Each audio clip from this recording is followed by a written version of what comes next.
दोस्तों, आज सुबह जब मैंने अखबार पढ़ा तो शोक समाचार के कॉलम में अपनी फोटो देखकर मैं हैरान था। इसमें लिखा था कि मैं मर गया हूं। लगता है किसी ने कोई भद्दा मजाक किया है। लेकिन रुको, थोड़ा सोचता हूं। अरे हाँ, पिछली रात को ही मेरे सीने में बहुत तेज दर्द हुआ था। मैं पसीने से तरबतर हो गया था और उसके बाद मुझे कुछ याद नहीं। हाँ, शायद मैं गहरी नींद में सो गया था। अरे सुबह के 8 बज गए हैं। लगता है आज ऑफिस में फिर लेट हो जाऊंगा। आज फिर चिड़चिड़े बॉस का भाषण सुनना पड़ेगा। पर यह क्या, मेरे ड्राइंग रूम में से इतने लोगों की आवाजें क्यों आ रही हैं? अरे यहां तो बहुत भीड़ है। ये सब लोग रो क्यों रहे हैं? ये क्या, मेरा शरीर सफेद कपड़ों में लिपटा जमीन पर क्यों पड़ा है? मैं यहां हूं, मैं चिल्लाता हूं, कोई इधर देखो, देखो मैं इधर हूं। पर यह क्या, कोई ध्यान क्यों नहीं दे रहा? ना ही कोई मेरी आवाज सुन पा रहा है। हर कोई बस रोती हुई आंखों से मेरे शरीर को देख रहा है। मैं अपने कमरे में वापस आ जाता हूं। बाहर कोहराम मचा हुआ है। ये क्या, मेरी बीवी रो रही है? वो बहुत दुखी और उजड़ी सी दिख रही है। मेरे बेटे और बेटी भी रो रहे हैं। मेरी मां भी जोर जोर से रो रही है। लगता है मैं मर गया हूं। नहीं, मैं कैसे मर सकता हूं? अपनी बेटी और बेटे से ये कहे बगैर कि मैं उनसे बहुत प्यार करता हूं और मैं उनका बहुत ख्याल रखता हूं। मैं कैसे मर सकता हूं अपनी बीवी से ये कहे बगैर कि वो दुनिया की सबसे खूबसूरत और ख्याल रखने वाली बीवी है? कैसे मर सकता हूं माँ बाप से ये कहे बगैर कि वो हैं तो मैं हूं? मैं कैसे मर सकता हूं अपने दोस्तों से ये कहे बगैर कि वो मेरे जीवन के सारे गलत फैसलों पर मेरे साथ खड़े रहे? लेकिन मैं वहां कभी नहीं पहुंच पाया जहां उन्हें मेरी सबसे ज्यादा जरूरत थी। अरे वहां कोने में मेरा सबसे प्रिय मित्र खड़ा है।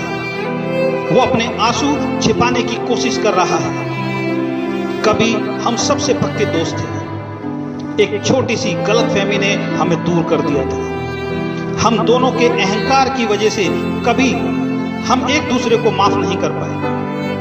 मैं उसके पास जाता हूं और उससे कहता हूं, दोस्त, मैं अपनी गलतियों के लिए तुमसे माफी मांगता हूं।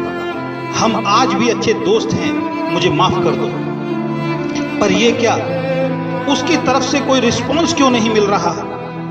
क्या आज भी वो अहंकार में है? जब मैंने उससे माफी मांग ली है तो ये मुझे माफ क्यों नहीं कर रहा? बस रोता ही जा रहा है। पर एक सेकंड, शायद ये मुझे देख ही नहीं पा रहा है। तो क्या मैं सच में मर गया हूं? जमीन पर लेटे मैं अपने शरीर के पास बैठ जाता हूं। क्या करूं, कैसे करूं, किसे पुकारूं? कोई मुझे सुन ही नहीं पा रहा है। हे भगवान, मुझे कुछ और समय दे दे। मैं अपने बच्चों, बीवी, माँ बाप, दोस्तों को ये बताना चाहता हूं कि मैं इन सबको बहुत प्यार करता हूं। मेरी बीवी कमरे में आती है। मैं उसको बोल रहा हूं, तुम बहुत सुंदर हो।